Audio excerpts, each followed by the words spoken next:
On the outskirts of a quiet village nestled deep in a dense, forgotten forest, there stood an ancient house. Its silhouette loomed against the skyline like a watchful giant, its sagging roof and broken windows a testament to the ravages of time.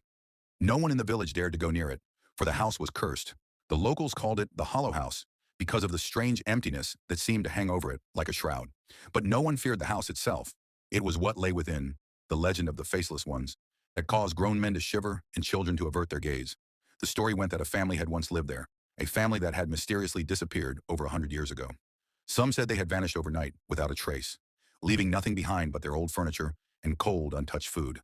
Others whispered darker tales that they had been taken by creatures who lived between worlds, beings who had no faces, only shadows for skin. These were the faceless ones, and they were said to haunt the house, lurking in the corners of empty rooms, waiting for someone brave or foolish enough to venture inside.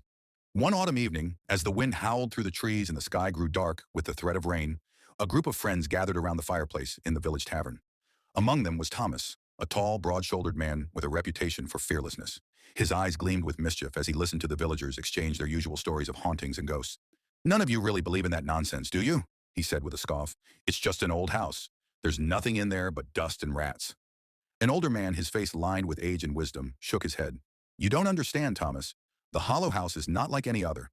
There's something wrong with it, something evil." Thomas smirked. "Evil? Come on. You're all just afraid of shadows. I'll tell you what. I'll go to the house tonight, alone.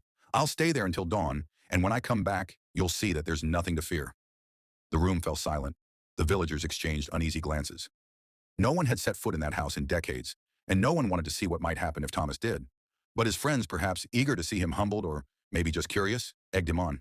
"Go on then if you're so brave," one of them jeered. Thomas grinned. "I will." As the night deepened, Thomas left the tavern, a lantern in one hand and a bag slung over his shoulder. The wind whistled through the trees, carrying with it the scent of damp earth and decay.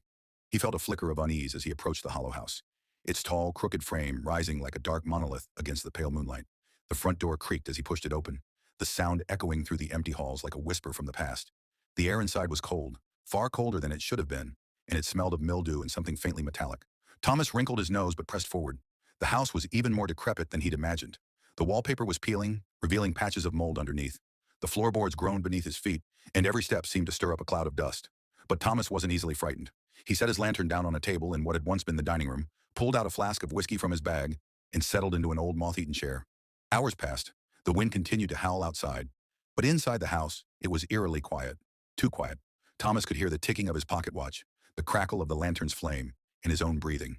He took another swig of whiskey and glanced at the doorways that led deeper into the house. As the clock struck midnight, a strange sensation crept over him. It was as if the house was watching him. He couldn't explain it, but the hairs on the back of his neck stood on end. Every shadow seemed to lengthen, stretching toward him like cold fingers. Shaking off the unease, Thomas stood and wandered into the next room, a dusty parlor with a grand piano covered in cobwebs. He ran his fingers over the keys, and to his surprise, a low, discordant note sounded. The noise reverberated through the house, a hollow, dissonant echo that made his skin crawl. Then he saw it. Out of the corner of his eye, something moved in the reflection of the cracked mirror on the wall. Thomas spun around, his heart pounding, but the room was empty. "Get a grip," he muttered to himself, wiping sweat from his brow. But the feeling wouldn't go away. It was as if the air itself had thickened, pressing in on him, making it hard to breathe. He returned to the dining room, his footsteps quickening as an irrational panic took hold. As he sat back down, his eyes fell on the lantern.